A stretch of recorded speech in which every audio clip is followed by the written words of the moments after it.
Welcome to InFocus with Ejaz Haider. In this program, we discuss a range of issues. The platform for this program is the Center for Security, Strategy and Policy Research. CESPA is a policy research center housed in the University of Lahore and researches contemporary security and strategic issues. This program is part of that effort, and we aim to speak with national and international scholars and policy experts on a broad range of issues that have a bearing on Pakistan. So stay with me for today's discussion. Welcome back to InFocus with Ejaz Haider. The US-China relationship is arguably the world's most consequential bilateral relationship. Recent events like RUSI-Ukraine war have highlighted the problem of interstate military conflict. But this is not all. Sino-US relations have also been defined by simmering tensions over the past 1 decade about the trajectory of globalization, technological innovation, and utility of legacy multilateral institutions and the nature of the global order. While the relationship has been impacted by these shocks, it has also been the cause of much of the uncertainty surrounding the international order. For the US, the existing international hegemon, China's rise and how to respond to it offers a dilemma.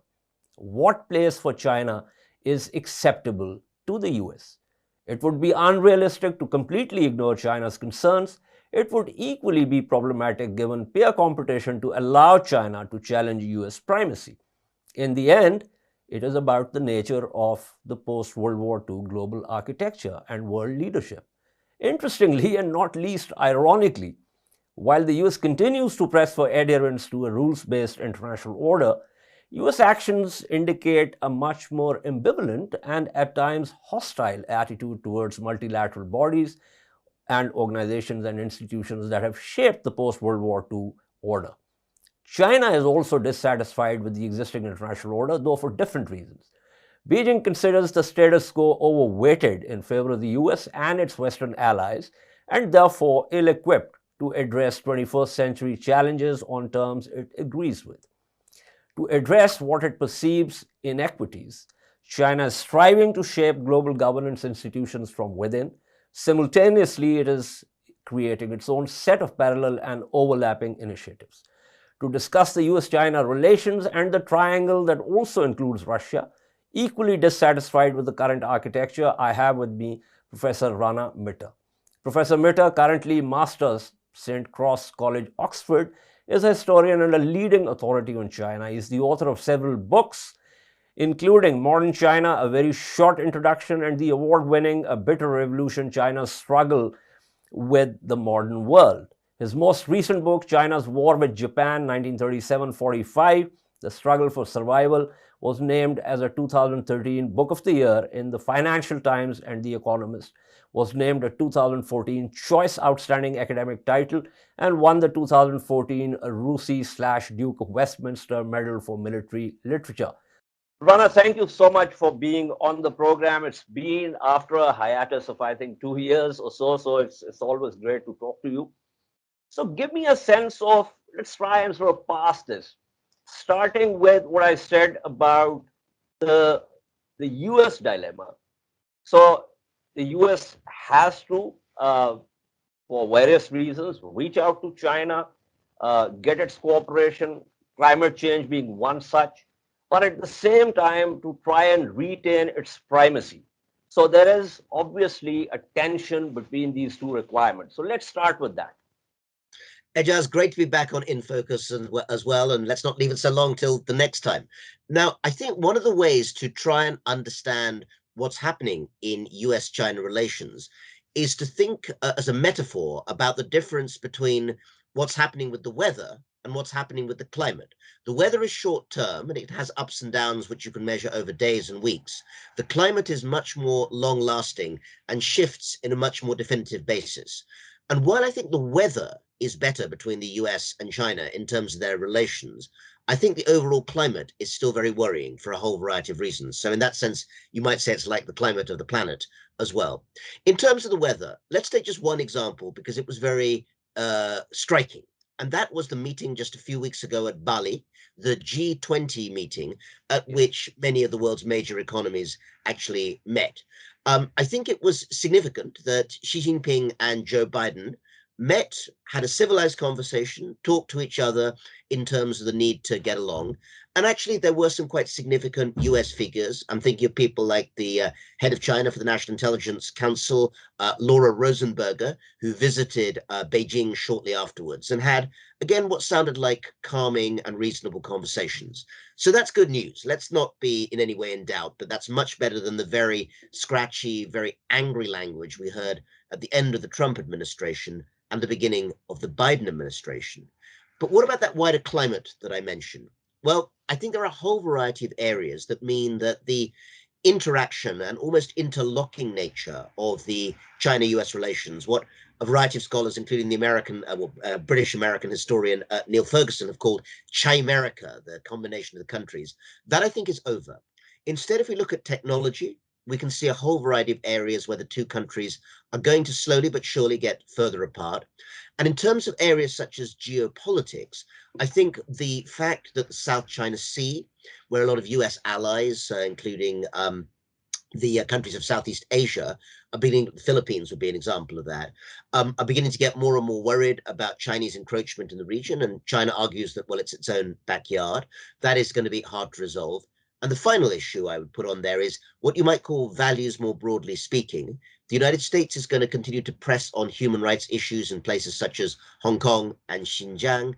China makes it clear that it will not have any patience with a US which seeks to interfere in those areas. So overall, there are a whole variety of areas that we should be pleased in the short term that the relationship is warmer in language, but worried in the long term that the fundamentals still look quite dangerous. Absolutely. So let me say that this metaphor that you've used of the weather and climate is absolutely fantastic and not least poetic, but also realistic. So given the fact that the climate, the long term, doesn't appear to be very good, regardless of the relative slight ups and downs as far as the weather is concerned. How would you respond to this entire debate that's been raging on for some time now with reference to whether US and China have already entered a Cold War, whether they are entering a Cold War, and of course the third, sort of school, if you will, that says that uh, these two do not necessarily have to get into a Cold War, which, of course, as far as the neorealists are concerned, are not convinced. And they say, well, there's going to be a pair competition, or to quote Mearsheimer's term, the tragedy of great power politics. Which school do you belong to? I've always been slightly worried about the rise of the term New Cold War to describe the US-China relationship. One of the reasons is analytical. Essentially, the old Cold War, the Soviets versus the United States, involved a huge amount of geopolitical challenge, but it did not, for the most part, involve the economic entwinement that we still see between China and the United States. I mean, it comes to everything from global supply chains to the role of the dollar and the role of China in owning large amounts of US debt, we still see a whole variety of areas where actually the relationship between the two runs hot as well as cold. So if it's hot and cold, maybe we could call it the warm war, I don't know, or the lukewarm war. That may or may not be the metaphor that we want to use in terms of temperature.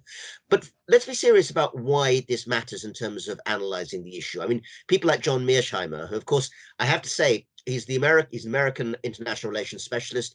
He's what you might call an ultra realist. He believes that power is what matters, and what people say about it, values and so forth, really isn't so important. And I should say he has a big fan club in China. When I organized a talk for him at Oxford University a few years ago, the room was packed, and almost all of the guests there were in fact Chinese. So his view appeals very much in Beijing. I think he'd be the first to say, but I'm not sure that it sufficiently explains to us one of the reasons that actually we see that differentiation between the US and China. Because to some extent, as in the Cold War situation, to be fair, there's an ideological difference. Now, let's be clear, the ideological difference is not the same as in the old Cold War. In other words, China is not the Soviet Union. It does not have a desire, I think, to travel around the world spreading some sort of Chinese view of the world and converting governments and societies into something that looks like China. In fact, I think the Chinese would say that that was almost impossible. But I do think it's the case that there are certain overall types of values which China would like to encourage in the world. One is a preference for strong and quite authoritarian government over the idea of plurality in society. Now, that can exist on a spectrum. In China, clearly the spectrum is at one end, it's very authoritarian.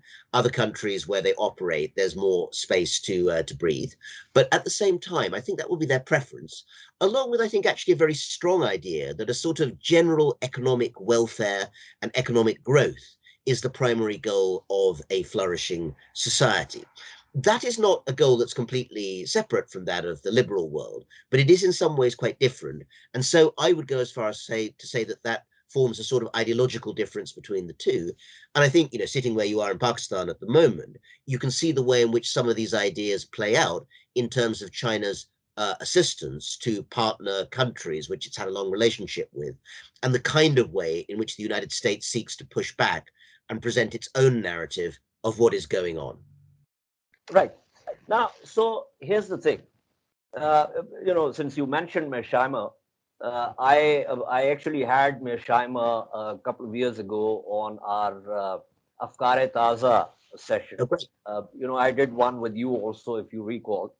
I And do. Mearsheimer told me that he was, some kind of a hero in China. And he also, interestingly, said to me that every time he goes to Beijing or elsewhere in Shanghai, the Chinese scholars ask him, how can we avoid this trap?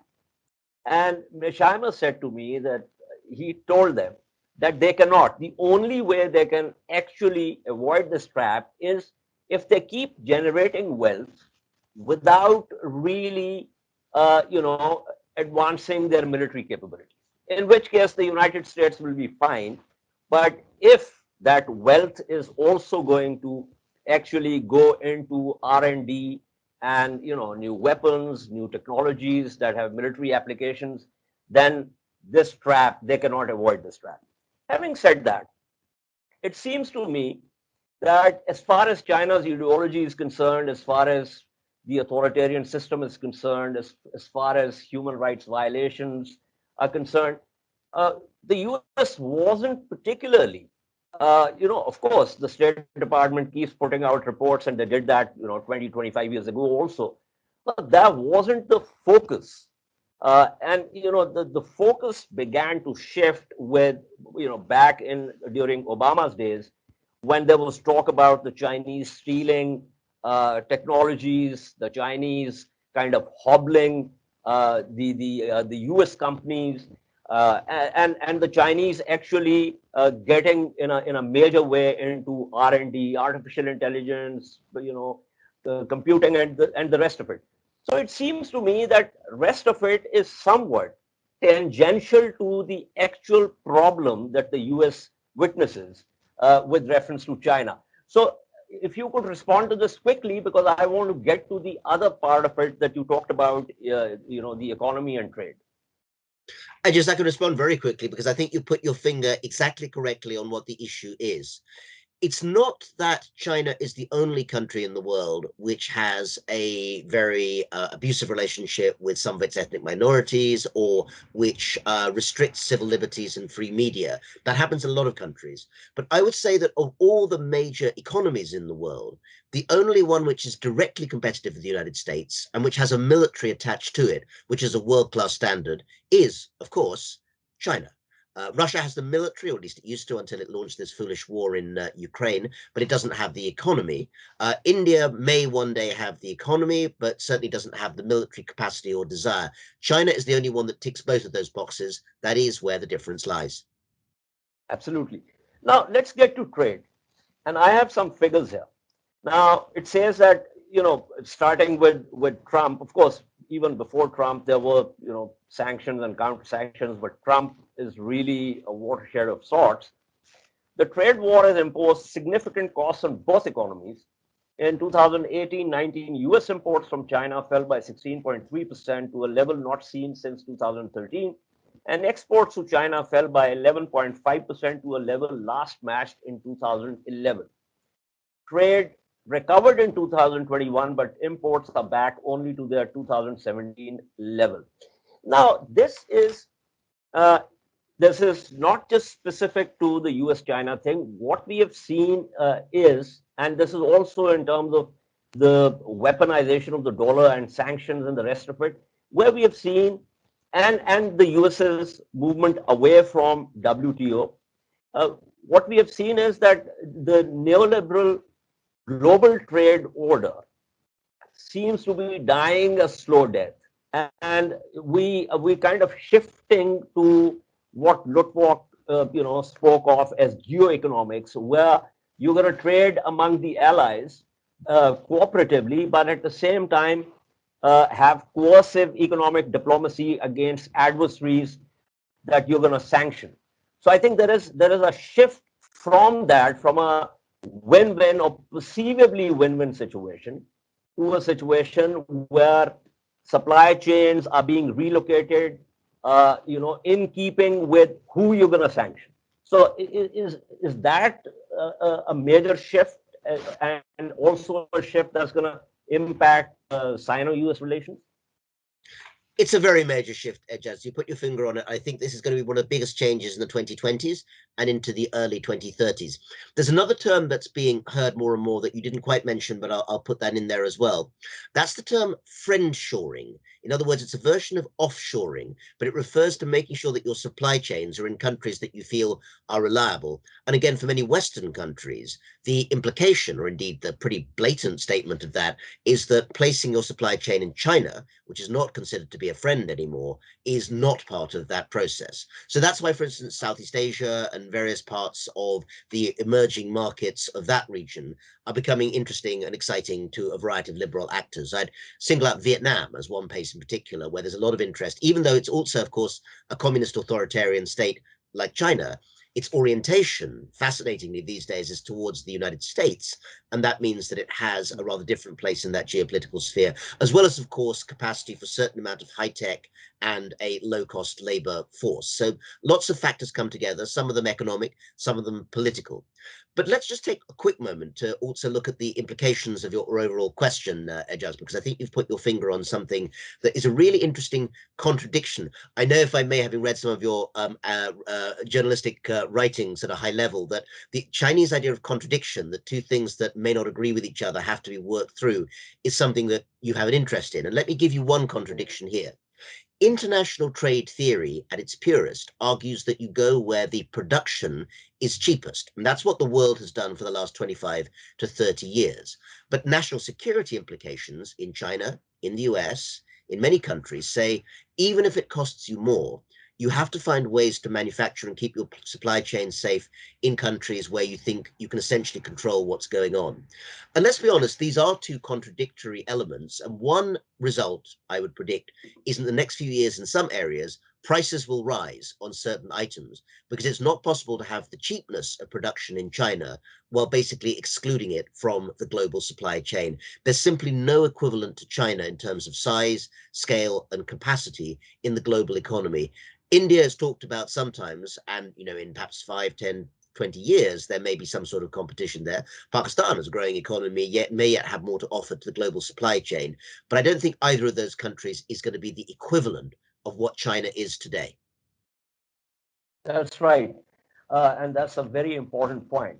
But talking of contradictions, uh, now in October this year, Washington announced some of the broadest export controls yet, requiring licenses for companies exporting chips to China using US tools or software, no matter where they are made in the world. Now, a segue of sorts, when Nancy Pelosi went to Taiwan earlier this year. The Chinese slapped sanctions on Taiwan, Taiwanese exports to China, uh, some types of fish and sand for construction and all of that. But the jewel of the Taiwanese exports i.e., the semiconductors, was not sanctioned, because had China sanctioned that, and the Taiwanese semiconductor industry, I mean, they're the world leaders, then the Chinese would have been shooting themselves in the foot. However, now with these US sanctions, I mean, they've asked the Taiwanese, the South Koreans, and their own companies also, uh, to essentially hobble China's research and development into artificial intelligence and various other dual use purposes where the semiconductors are used. And Chinese have actually taken it to the WTO, and the Americans have said this does not belong to the WTO because this has national security implications for the United States. So there's an obvious contradiction there also. I mean, the US being one of the sort of great pushers for this neoliberal global trade, now essentially walking away from it for reasons of national security. Yeah, I think that's absolutely right. But actually, I would say that the tide has turned in terms of US neoliberalism for some years now. The election of Donald Trump back in 2016 was for a wide range of reasons. But one of them was that he was very clear from day one and throughout the entire 4 years of his turbulent presidency that international free trade was not one of the areas which he considered to be a priority either for the US or the world. And while the Biden administration, of course, doesn't share much of the worldview of Trump, I think it's fair to say that in terms of trade, there is still a certain protectionist element that remains there too. So that's not entirely surprising. I think that the US, both under Trump and Biden, would come back with one word to the Chinese anger that they're being cut out of supply chains for some high technology. Not all, as you've just said. The US is not ordering Taiwan to prevent the shipping of Taiwan semiconductor chips to the mainland. That really probably would be very provocative, but the US is not asking the Taiwanese to do that. But that one word I mentioned, what is it? That is the word reciprocity. When I asked officials of both administrations, both Trump and Biden privately, what was the ideological basis on which they would explain their shift in terms of trade towards China, or whether they could just say that, as Mearsheimer would say, we've been talking quite a lot about John Mearsheimer, he would say, oh, it's all great power politics. If you're a great power, you can hobble your enemy, so you should. But that's not the argument they used. They used the argument that if you look at the reality of China's economy, yes, there are certain sections where you're allowed to invest and where you can have a limited access to China's own cutting edge technology. But the vast majority of China's developments in quantum computing, artificial intelligence, voice recognition, face recognition, electric vehicle batteries, everything you can think of that's going to be at the cutting edge of technology in the 2030s, China closes those off. If you turn up as a foreign researcher or a foreign investor or a foreign inspector in any of the places where the cutting edge research is going on in these issues in China, good luck to you. You won't get very far. And the reason that will be given by China is that the national security of China demands that these areas be protected. So in a sense, the United States is arguing with its reciprocity argument that in that case, the US reserves the right to do the same thing. The difference is, of course, that the United States still remains relatively a much more open society. And that's why it's surprising to people when China chooses to do this in a strange way, because China has always operated on a highly mercantilist and very restrictive policy. It looks less strange to the outside world when China carries on and does the same thing. But that's certainly the accusation that the US would aim back at China when they themselves are accused. Okay. Rana, you one of the world's leading authorities on China and the Chinese society, Chinese politics and history.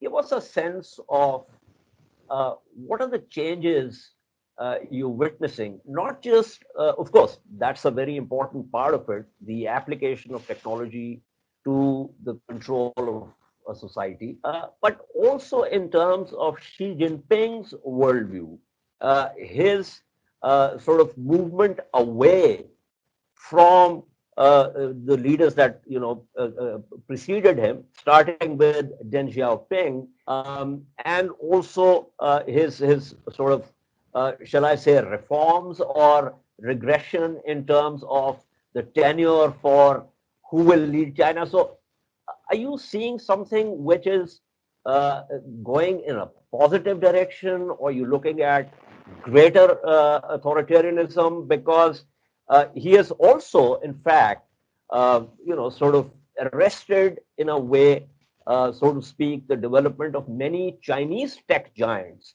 uh, for reasons of what he says, corruption and the rest of it, and greater control by the state, and et cetera, et cetera.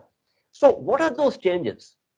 I think it's really interesting to focus on Xi Jinping, the General Secretary of the Communist Party, the President of China, the Commander in Chief of Armed Forces of China. I mean, this is someone who holds a lot of positions because I think the last few weeks literally have shifted the way we should look at him.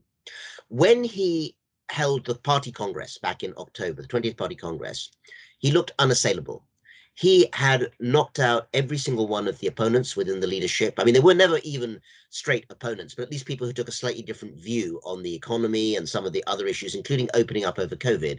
And they were just swept out of the way. And the new Politburo Standing Committee lined up the top 7 people, including not only Xi himself, taking an unprecedented third term in power for another 5 years, but also 6 people beside him, all of whom essentially owe their career to him, to Xi Jinping. So the story we thought we were hearing was this guy is totally in charge and there's really, nothing that anyone can do about it. Then came the COVID protests. And I think what we're seeing with the very, very sudden shift in policy on December 7th, in which essentially China has shifted within a very short period from the idea that any case of COVID leads to an immediate lockdown of, the whole area around it, even a city it could be, to, what, you have to get on with it and learn to live with the virus, says something about where his power lies and where also it has to be adjusted. What do I mean by that? Well, I would say that although we don't know the inside story of what happened in terms of the policy change, we can make some educated guesses. One is that other top leaders, when those protests were really taking off on social media in China, pushing back against the endless lockdowns and the danger to life that came from people who've been burned to death in their own houses because they were locked down, that he would have been told about that, together with, I think, now a widespread view amongst scientists that actually the policy was simply not sustainable, that there were too many cases bursting out all over the place. And so he shifted policy. And I think you could say 2 things at the same time about Xi Jinping.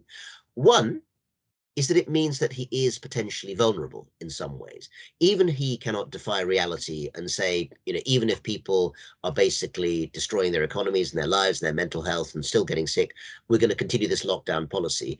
He understood, no doubt, that it had to change. But at the same time, I think it also might show that he's developed a sort of comfort level with his own leadership colleagues. In other words, he clearly felt that by changing policies, it would not personally endanger his position. Is it damaging to his prestige? Yes, without doubt, because he personally was so associated with the policy of zero COVID. But will it be damaging in the sense of, I think knocking him out of power? No, I really don't think that's the case at all. So I think the answer to your overall question, what kind of man is he? Why is he different from previous leaders? Is that in some ways he's similar to them in that he's worked out how to exercise his own power, but he's different in that he's gone for something that involves a very, very top-down authoritarian style of rule, which there are then some adjustments to. He isn't, I think, like some of the leaders like Jiang Zemin, who actually cautiously were allowing a certain amount of relative liberalism within society, even under the party. He's more of a top-down guy than that, but there is some room for adjustment, I would say. That's a great explanation of Xi Jinping. But that also begs the question of the fact that, 2022, obviously, for a host of reasons, much greater awareness and education within the Chinese society, travel abroad, obviously, greater wealth. So it's very different from when Chairman Mao decided on the Great Leap Forward. I mean, in terms of the sheer statist oppression or coercion that we saw there. So clearly, from what you've just said about Xi, today's China cannot be subjected to that kind of thing. I think the very kind of top-down policies that you saw during the 1950s with the Great Leap Forward couldn't possibly be reproduced today. Although the nearest equivalent, of course, has been the confinement of Uyghur Chinese citizens in labor camps in Western China, in Xinjiang in particular, which, of course, is perhaps the nearest thing in terms of very large numbers of people being subjected to a top-down policy. In terms of the wider population, and particularly the Han ethnic majority population, it's less likely for a variety of reasons. One is, of course, that today's economy in China wouldn't support that kind of system. In a command economy, a Soviet-style economy, you can control the population much more harshly than is possible under the market conditions of China today. Yes, the market is controlled by the state, there's no doubt about that, but it is still a genuine market in many ways, and holding down the population, I think, is not conducive to that market creating economic growth. So there's a purely economic reason is one part. The other reason is that society has changed. If you think about social media, which I mentioned before, this is one of the networks that is keeping China together today. People communicate on social media, people live on their phones. And in that sort of context, I think being able simply to control an order from the top down without any kind of reciprocity is much harder to organize. So people sometimes ask, is Xi Jinping the new Mao Zedong? The answer is no, for a variety of reasons. But one reason is that actually the nature of the society that each man was running was very different, along with the personality of each of those men also being quite different from each other. Absolutely. Okay, so quickly, let's talk about ASEAN before going northwest to President Putin, and then going back to US-China to round it off. So with this Quad and with this AUKUS, the ASEAN countries are also in a dilemma, if you will, in the sense that they obviously scared of the Chinese and the so-called 9-dash line and the Chinese historic claims in South China Sea. But at the same time, they are also scared of this rivalry kind of ratcheting up and somehow translating into some kind of military incident or accident. And you talked about Vietnam earlier. I think the Vietnamese are probably the most outspoken, shall I say, of the ASEAN in terms of sort of opposing Chinese movements and siding with the United States. But others are kind of keeping it under wraps or downplaying incidents, whether it's the Philippines, whether it's Indonesia.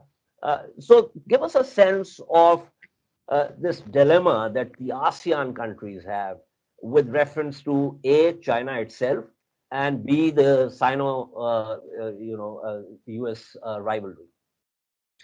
Yeah, I think this is a very important issue, actually, Ejaz. As we were speaking yesterday, I was online with a Malaysian think tank, and some of these issues were very much being debated in that forum with participants from the region and also from China and the West as well. I would say that the message I hear most of all when speaking to Southeast Asian diplomats, trade people, commercial actors is don't make us choose, by which they're talking both to Beijing and Washington. And they've got themselves, or at least actually the world has got them, into a very strange dilemma in which the overall security in the region is largely provided by the United States, but the overall commercial opportunities are overwhelmingly provided by the gravity of China's huge market and its embeddedness within the trade agreements in the region, RCEP, the Regional Common Economic Partnership, being one of the most recent examples. And that means that these countries are in a very delicate situation. Now, I think that it's fair to say that issues such as the South China Sea do create great unhappiness, because essentially China has a very maximal claim for most of the South China Sea, and lots of other actors, Taiwan, the Philippines, Brunei, Vietnam, Malaysia, others, Indonesia, make claim on various parts of that sea. But I suspect that that is probably manageable in the medium term. The game changer, I think, actually comes slightly further north. And to put it its most simple, if there were some Chinese move to change the status of Taiwan, that would almost certainly bring in the United States and Japan, and that would then force Southeast Asia into a position it doesn't want to be in, which is to decide whether or not it's going to take sides. Even if Southeast Asia and ASEAN's States decided to stay neutral as a whole, they wouldn't escape because, of course, the economic gravity of the Asia-Pacific region would be absolutely knocked into pieces by any kind of conflict over Taiwan. And so, unfortunately, I think that even though Southeast Asia might, for very good reasons, want to keep relatively quiet, relatively calm, relatively hidden away, I think it's fair to say that the geopolitics of the region may force some sort of choices, maybe not now, but in the early 2030s, possibly. Right. Let's get to Mr. Putin now. Now, President Putin, well, counting out the bombing of Belgrade and the Yugoslav implosion, Putin has provided the first major interstate war in Europe after the Second World War. Now, it seems to me that he was expecting, if we look at the trajectory, starting with the 24th February invasion, the main axis was from Belarus, north-south, a twin axis, advancement towards Kyiv. That was the main offensive thrust. So the idea seemed to be to get Kyiv, install a friendly government, and then check the fallout also, and to negotiate with the EU also and with NATO also. That obviously didn't happen, and since then, the Russian military has not really, shown itself to be particularly competent. China has refused to condemn, but constantly said that they are prepared to mediate for some kind of, solution. So let's talk about President Putin's miscalculation and the fact that perhaps he might end up essentially,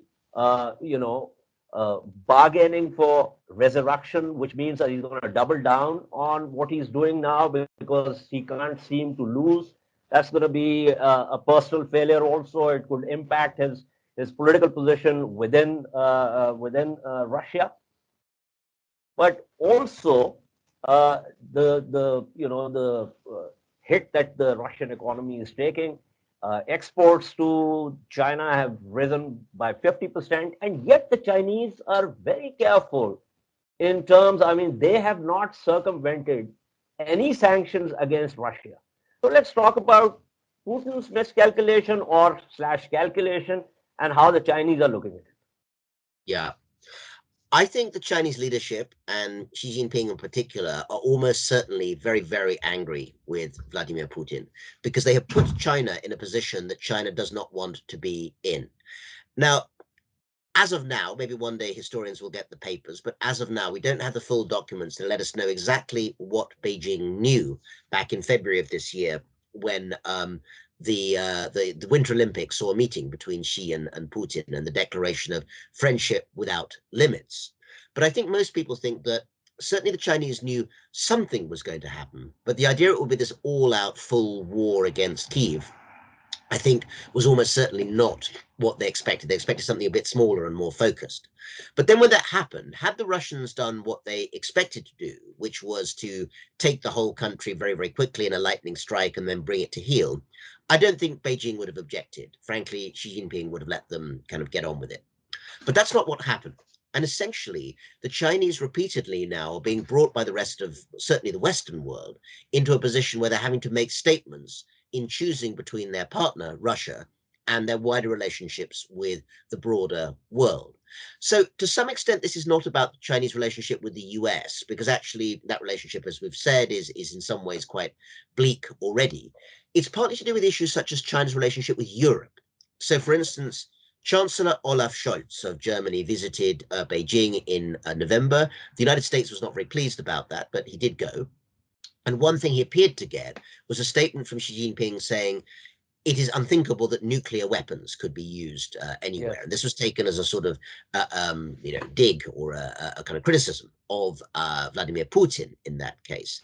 And Scholz used it as an example of how European diplomacy could do things that maybe American diplomacy could not. He didn't say that, but that's what he meant, I think.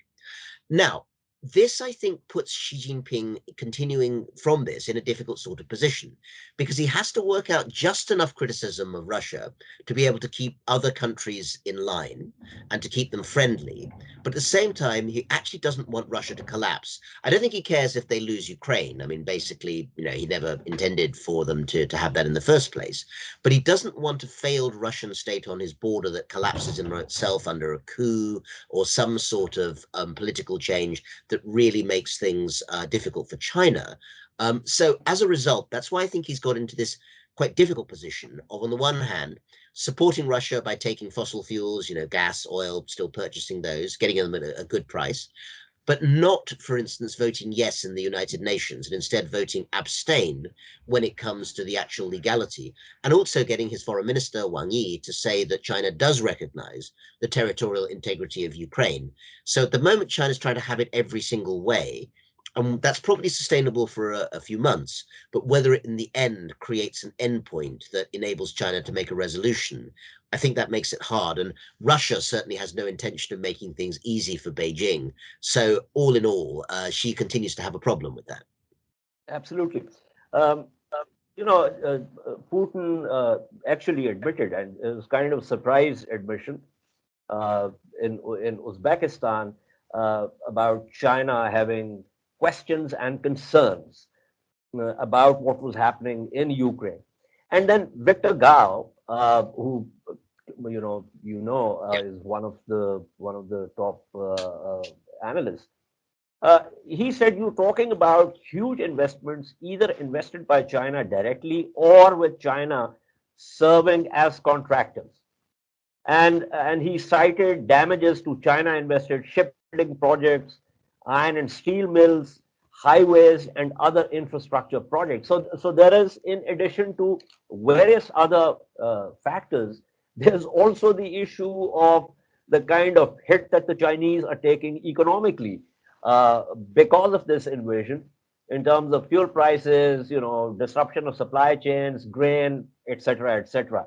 So, so do you think that the Chinese could, at some point, if it drags on, would at some point lean on Putin and say, well, you need to work out a modus vivendi with NATO, EU, and of course Ukraine? Uh, is that a possibility? Could that be the termination point of war? In private, I think the answer is almost certainly yes. And I would not be surprised if the conversations you're describing, Ejaz, had already happened in private between Putin and Xi. In public, I think it's still less likely. So that's one of the reasons why, even when various people, including people in China, say China should mediate in terms of the war, I don't think that's quite China's style. It's notable that in places such as the Middle East, China has done its best to try and build up relationships with everybody, and it doesn't really like an international diplomacy being caught in the middle. The only times that China tends to be very active in international diplomacy is when there's a direct interest on China's part. And although, as you say, the Russia-Ukraine war is causing a lot of problems at the second level for China, it's not directly involved, and I think doesn't want to be. But yeah, I think it is the case that Xi Jinping will be getting in touch with Putin on a regular basis and suggesting he needs to find ways to resolve things.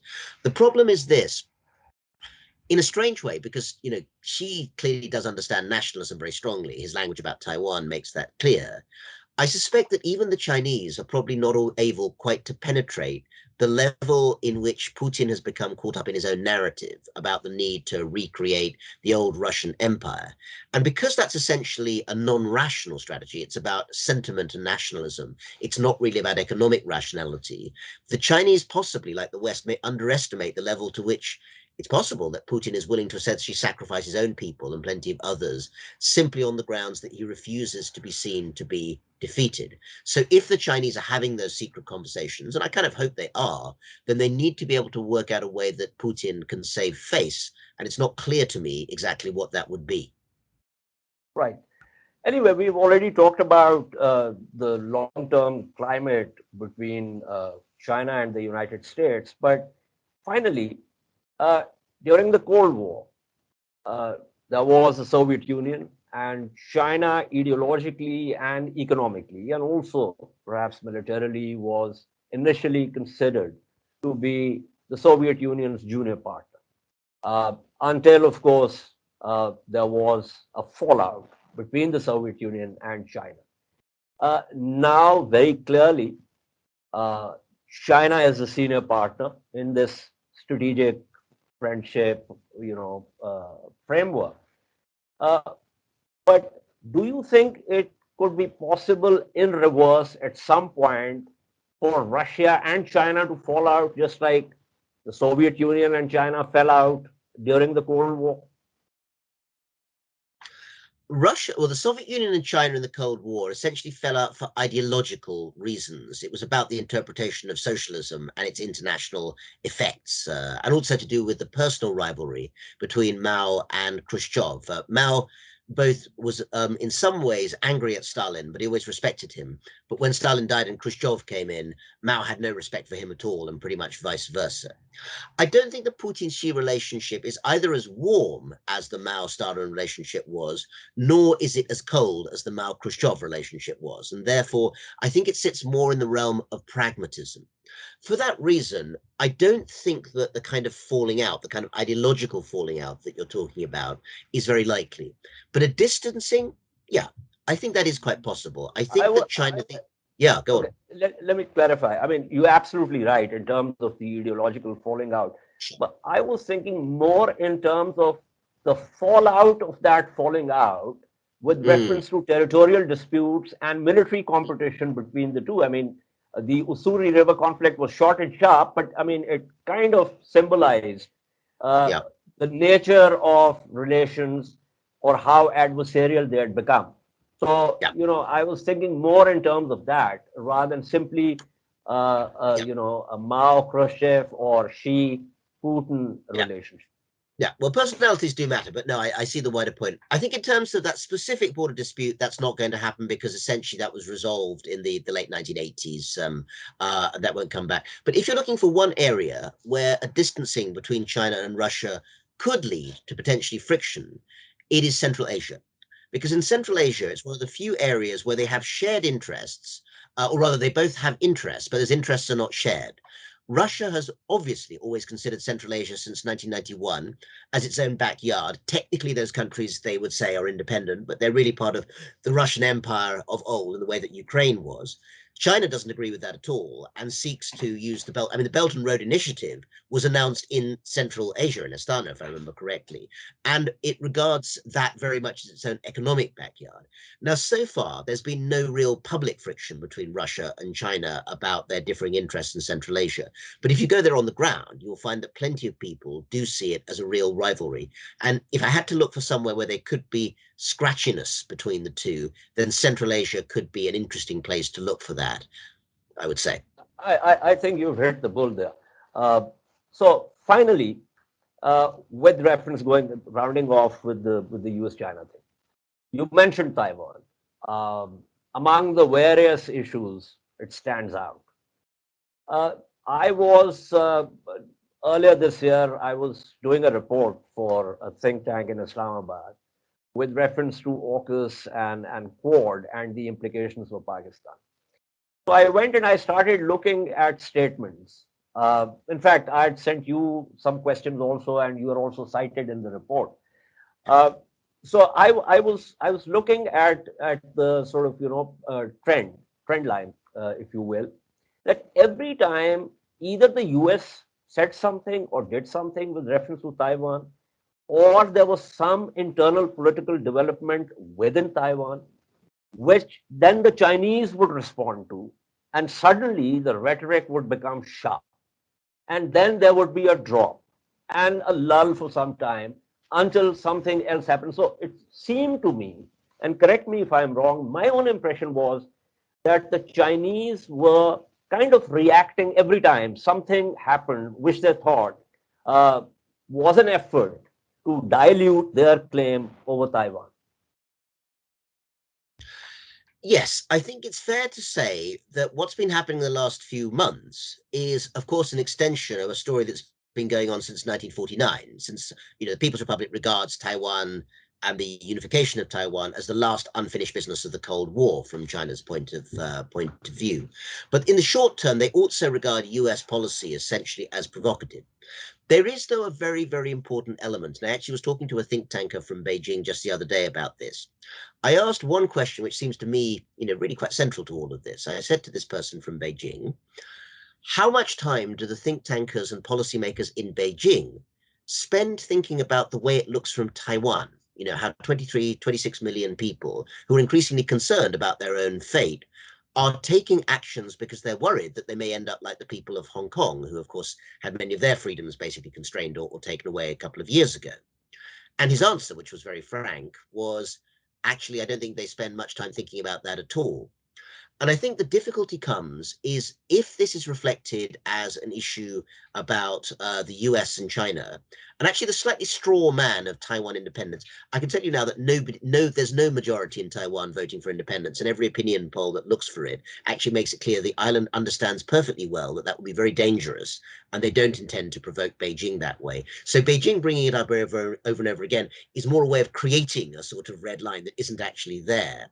But I think that wider question of sitting down and working out what it is that Taiwan actually wants is something that's long overdue in Beijing. Washington could certainly help with that. But in the end, it has to be a conversation that suggests a certain amount of skill, empathy, genuine diplomatic talent from Beijing that right now is still rather lacking. So that will be a real challenge for the late 2020s, early 2030s. But it's certainly a million times better than the idea of provoking a conflict. Absolutely. Thank you. That was Professor Rana Mitter. This is all for this episode of InFocus with Ejaz Haider. Hope you enjoyed the discussion. Do like and subscribe to the CESPA channel. It helps us to bring quality discussions to you. Take care and goodbye.